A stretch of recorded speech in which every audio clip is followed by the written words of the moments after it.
Welcome everybody to the Scott County Lady Cardinals News Graphic Coaches Show, Christmas edition of the Coaches Show, holiday edition with Coach and Mrs. Helton today, Steve and Tara. We're going to talk a little bit about what's coming up, what's past, and then maybe get into some of the logistics of coaching basketball together as a husband and wife team. That'll be interesting. But Steve, it's been a good week, challenging week, and we knew we weren't going to go undefeated, I guess. So the first loss is, I guess we're going to start with the bad news. You know, if it was supposed to be an NCAA tournament, and we just started our season and we're football, and we're talking football now, and 7 games in, we lost our first game. We would have to have some help. In order to get the college playoff system, the way it's set up, you lose that first one, you kind of go into a panic. But in our situation, it just kind of gives us an idea of where we're at. Absolutely on the road. We had talked about, and you go back to Coach Carter, what's your greatest fear? And our greatest fear came to light. We shot the ball poorly. We got in a half-court game, and then we just didn't bounce back. You got in a game with an opponent that had some strength on the inside, and I guess you kind of felt if you could contain that, you'd have a shot, but they managed to stick some threes that night too. Really did a good job on the interior. Coming into the game, we had watched some film on them. They were really trying to paint on the post, and we didn't have the 6'2" bodies that they did. They're very well coached. Their staff, our staff, we're very fierce competitors on the court, but we're family off the court with Keith and Mark. And they just did a good job of hitting some shots that I don't think they expected to hit, because they were celebrating when they hit the shot, and we just flat out we got in a half-court game. Execution-wise, we took some quick shots.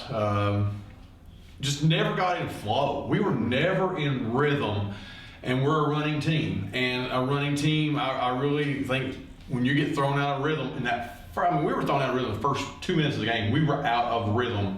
And we just never bounced back. Now, no excuses. We've got to get better, and that's what we talked about. I'm really, at this point, that's our kryptonite. When somebody gets us in a half-court game, we've got to get better at executing.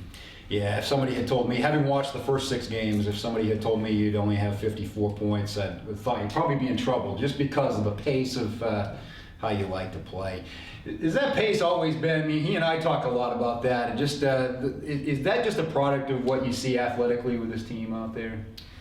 We've always wanted to play that way. We want to get off at least 80 shots per game. We've always been that way, coaching here. We just like to play an up and down, fast-paced style. We feel like if we get more shots up, we have more opportunity to score.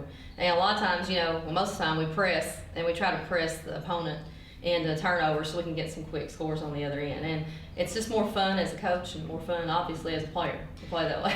Now, when you're playing against a team like that, is it just that, do they have to be successful at slowing you down? Was that what Mercy did that night, or was it just sometimes you get into their game and do it to yourselves a little bit? Is it just combination. Anytime you don't hit shots, everything looks out of sync. Good shot, bad shot. If you're hitting it, it seems to go, and everybody feels good. Came out early and really didn't shoot the ball well at all. Part of that was due to cause of tempo. Part of that was because we got good looks. We had good looks. You go back and watch that film. We got any shot we wanted. Shots just weren't flow. They weren't going, and then a couple times we didn't get back on defense, and again, we got in that half-court game, and instead of letting it work through a couple times, we take that first quick shot. And again, when that first shot's going, you look like a hero. But when that shot's not going, and we're not rebounding real well, and we didn't do that the entire game. But I will say this: our kids fought until the horn went off. Katie Hudson got a ball. There was less than a second left. She got a stick back right there at the end, and that's what we were looking for. How were we going to handle that great atmosphere? It was a regional-like atmosphere on the road. And our kids battled. Now, we had to deal with some, we had to deal with foul trouble. We were in foul trouble from the very beginning. We had some different rotations in there and got some kids some different looks. And from a coaching standpoint, I was like, that's something we need to work on. I've seen some things that we need to work on. We could talk about it, and we can talk about it in the coaches. We can show them film, but until the kids are actually in that situation, they're like, now I know what we're talking about. As the JV coach, usually the JV games before the varsity, you see a lot of crossover with those rosters. Other than maybe the first 5 or 6 players in the rotation, all the girls are playing JV. How do you manage that, knowing the pace that you play, and knowing that a lot of these girls may end up playing in the varsity game, getting key minutes? Right, like you said, a lot of the girls play both ways, and honestly, I think it just gets them warmed up and ready for the varsity game. Obviously, we get a lead. I'll try to rest some of those kids who are going to play a lot of varsity, but a lot of them seem to like that. It makes them more comfortable, so they're not, as nervous or hyped up. Maybe when they come out in the varsity game, they kind of get a chance to get out there and break a sweat, knock some shots down, and get ready to play. So I honestly think it's just kind of a warm-up for them, and it just helps them. Is that especially important when you're on the road? I mean, it's got to be tough. You go into some of these gyms, and I'm going into some of them for the first time. Like, wow, this is a huge play. I'm sure they get the same feeling. I think so. It gives them a chance to get those butterflies out and get out there and get acclimated with the crowd and the court, and it seems beneficial. They're doing something because JV's averaging about 70 a game, and they play 8 minutes less than the varsity does. So they're I don't know how much she's rested them, but Mercy of the night, we put 70 plus. We put 70 plus on the board in a 24-minute game. I tweeted a score, and of course a lot of my followers are coaches from up in Maine, and I tweeted the JV score the night you were at North Laurel. It was like 82 to whatever. And I'm like, 82 points in a JV girls game. I'm like, they played 6-minute quarters, dude. It's like, it's amazing to see that. But apparently you're used to that. You're used to that pace, and I think these girls must be accustomed to it from day one when they're in your system, right? We joke and we cut up sometimes about it, not all the time. Tara's had, and Glenn, they've both had so many undefeated seasons, and then they come up and, well, why did varsity have that undefeated season? So that's kind of where I kind of get stuck in the middle of that, going, I don't know, maybe it is just me.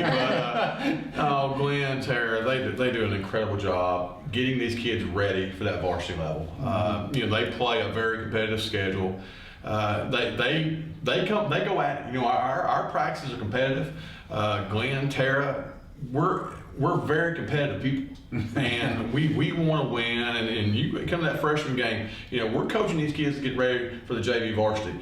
Tara, she's getting these kids ready for that varsity level. I mean, there's no holds barred back. I mean, she's coming at you man-to-man, full court, and there's no scouting report. She's telling you, we're coming to get you. You got to do something about it. As the head varsity coach, there's got to be an extreme comfort level. I mean, even whether it's your wife or just someone that you've been working with for a long time, knowing that the system is going to be consistent throughout. I mean, that's just knowing as a varsity coach, when they get to you, you know what you're going to get. Longevity is something that in the world of coaching nowadays, you just don't hear about it. Coaches are, they're here and there 3 to 5 years, and you're replacing staffs, you're replacing systems, and everybody has their own system. And we've been very blessed.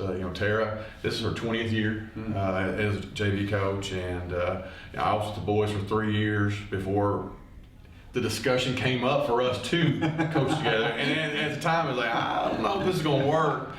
But now we look back, and I'm thinking, I can't coach nobody else. Tara, from a professional point, she's also my best friend. And we have that philosophy. She's very aggressive. Whether we're playing, whether we're playing another opponent, or whether she and I are playing 1-on-1, or whether we're, playing softball. We played softball for years together. And Glenn, he's like, I'm an only child, and Glenn's like the brother I never had. So it's a very family-like atmosphere, and we talk about that. We have 2 former players back on the staff, Brianna and Allie. So them being in the system, they know the system. Tara and Glenn, they know the system in and out, and they're always trying to push each other, and we're always trying to push these kids to get better, not only on the court but off the court as well. Are your personalities really the same, coaching-wise, off the court, or are they different? I mean, how do the two of you fit together in terms of the program? We're both very much type A personalities. We're very fast-paced, competitive, and that's a good thing. But when you have a tough loss or anything, we both tend to take it very hard. I tend to move on a little bit quicker than Steve, but he's very much a perfectionist, and that's understandable, and he should be, you know. But we both want this program to succeed and compete for a state championship every year, and we both do have very competitive personalities, and we both do want to win. But I enjoy, you know, coaching with him because we do get along and we do see things the same way. Does she take some pressure off you in a way? Do some players relate to her differently than they relate to you, or can they go to her with things they don't go to you with? I think so. And I think that's the, you know, family-like atmosphere. We're not always going to agree, but at the end of the day, we're family. You know, I think the girls, they'll go to her and want to know what kind of mood I'm in on that day. They'll go to her and they'll try to see what. Is he gonna make us run? Yeah. But the flip side of that is, you know, when Tara gets mad, everybody thinks it's all cute. When Steve gets mad, everybody's like, oh no. But when Tara does it, she can stomp up and down the sideline. She don't even have a coach's box. I have a coach's box, and if I step 1 foot out of it, they're just ready to tee me up. Your reputation precedes you. Tara can just run the sidelines, and everybody just claps and laughs, and I'm like, I don't get it. I mean, I know she's little and cute, but goodness, you know, I've said this, and I mean this. She's the rock of this program. There's been several times Steve has wanted to take his ball and go and leave. And Tara is that calming voice. Tara is that one who allows me, once I vent, and I take it home, and I shouldn't. You know, we have a little 7-year-old little boy, and you know he hears way too much for his little ears. You know, at 7, because you know he repeats it during his games. He does a And I'm lot. like, oh man, where are you getting this from? And I'm like, he hears Dad talk about it, and he hears Mom, but she's the rock of this program. She's the one that keeps this boat going straight. She's the one that keeps us steady when we are, you know, going through tough times, and we do. I mean, I'm not to the point where, you know, we're 17, 20 years into this thing. I'm not to the point where we can leave this gym and not ever talk about it, you know, and I wish I could, because I know sometimes, man, I'm hard to deal with. But, you know, and when we win, we're great. Yeah. But Everybody's in a good mood. yeah, so it kind of makes the weekends go. How does it work? You said coaching, and it's true. Everywhere I've been, it's a 3 to 5 year thing. I mean, it's rare to see coaches stay anywhere that long. How does it work at Scott County? How is Coach Hicks able to coach for 23 years? I know winning is part of it, but coaches seem to stay here longer, not just in basketball, but in other sports. Why is that? Number one, I think this is an incredible community. This community embraces these kids. You know, we teach the high school. Tara and I both teach at the high school. We have an incredible administration. You know, we're here for these kids. We work during that school day, you know, to do whatever we can to do the best we can for our kids. You know, every kid who walks in these doors at Scott County High School. Our administration is incredible. They're supportive. You know, our central office staff, you know, Dr. Hub has come in. He has embraced our program, very supportive. And you know, you get here, and you know, I'm from Corbin. You know, I was born and raised there. Tara's from Estill County. You know, Tara, you know, she's scored 30,000 points, whatever it was in Estill County. She was one of the greatest players to ever come out of Estill County. But now we're like, yeah, that's where we're from, but this is home to us. And you know, we're very blessed that our community has allowed us to be in this situation. The good Lord is really, he knew what he was doing when he put us here. We were rookies out of college. You know, we were kids out of college, and we thought we knew everything. And then when we got here, I was like, whoa, this wasn't in a book. And so this community's really embraced us. Of course, I played for Coach Hicks at Corbin. I always had that arm to lean on. Coach McKee, Coach Wheeler. And we've had coaches that we've leaned on. You know, our AD, Mr. Denniston. You know, these people who have been here. Dr. Blankenship gave me my first opportunity. You know, the rest is history. We're here, and we've been very blessed. Something to be said for continuity in general, right? I mean, he's talking about names that have been here a long time, and it seems like it all sort of fits together, right? Everybody sort of encourages each other. And like he said, it's a great administration, great community. We've been very fortunate to have support for administration, and you know, in the world of coaching, Nowadays, if you don't have that, it's tough, and I think that's why you do see a lot of turnover at the college level, high school level. When somebody sticks behind you, sticks with you, that means a lot. And this is a great community and a great school system.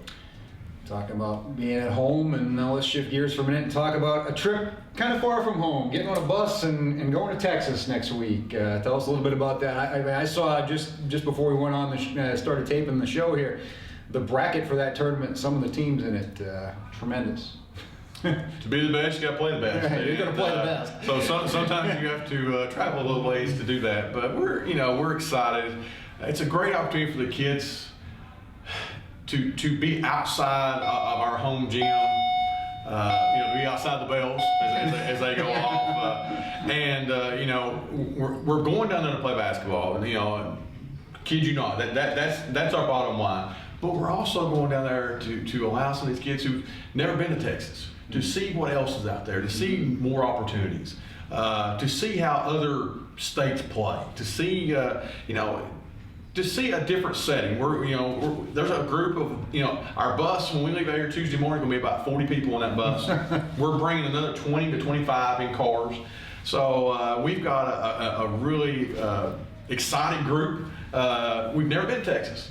I don't think any girls basketball team's ever been to Texas. We've been to Florida, South Carolina, and we've even went to Illinois and Missouri, but this one's on Tara here, so hopefully this was Tara's turn. She does a lot of our planning. Hey, listen, we need to play somewhere we've not played. Let's see what we got. Let's see where we're at. And she come back and she said, well, let's go to Duncanville. And she didn't say anything about them being number one in the country at that time, but we had conversations with Duncanville over years. We had a Australian national team that come through, and they had played Duncanville, and so we had called Duncanville, several years ago, and said, "Hey, how about a scout report?" So we at least had a contact number to call, and we're excited to go down. Let the kids, they won't bond that well on the way down because we're encouraging them to sleep. We're telling them Monday night, you stay up all night long, and then let's sleep on the way there.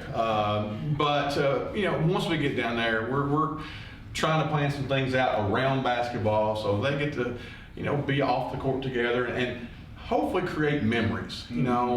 These kids aren't going to remember, most of them probably won't remember Friday night when we played Mercy.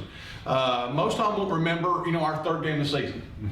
But what they will remember is maybe going to Dallas Cowboys Stadium. What they may remember is going to Texas Ranger Stadium, where all these famous athletes and maybe some landmarks down that way that they will be able to remember and say, hey, I remember when we did this.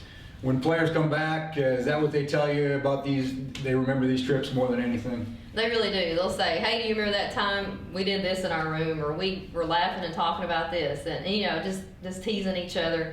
I think that is a special bond. You always remember with your high school teammates, and it gives them great memories to talk about for the future. And yeah, they'll remember the practices and the games, some of them, but it's that time together that they'll hold dear for 20 years or so. I'm going to guess that you couldn't do this if you didn't have good kids year in and year out too. I mean, it's hard to take 16, 18, whatever it is, young people halfway across the country. Amen. Amen. Well said. We have an incredible group of young ladies who get it done in the classroom and who get it done on the court. We're very blessed. And I mean that. This ain't coach speak. We're very blessed to have an incredible group of young ladies. We have 26 ladies in our program, counting from 2 managers up to 4 seniors, and we're very blessed. Well, that'll be next week, and we'll be back. We'll be back in 2 weeks with the normal show, but we will be back next week to talk about the season a little bit, what we've seen so far, and what we can look for ahead with the Lady Cardinals. But until then, special thanks to Coach Helton and Coach Helton, and we'll see you next time.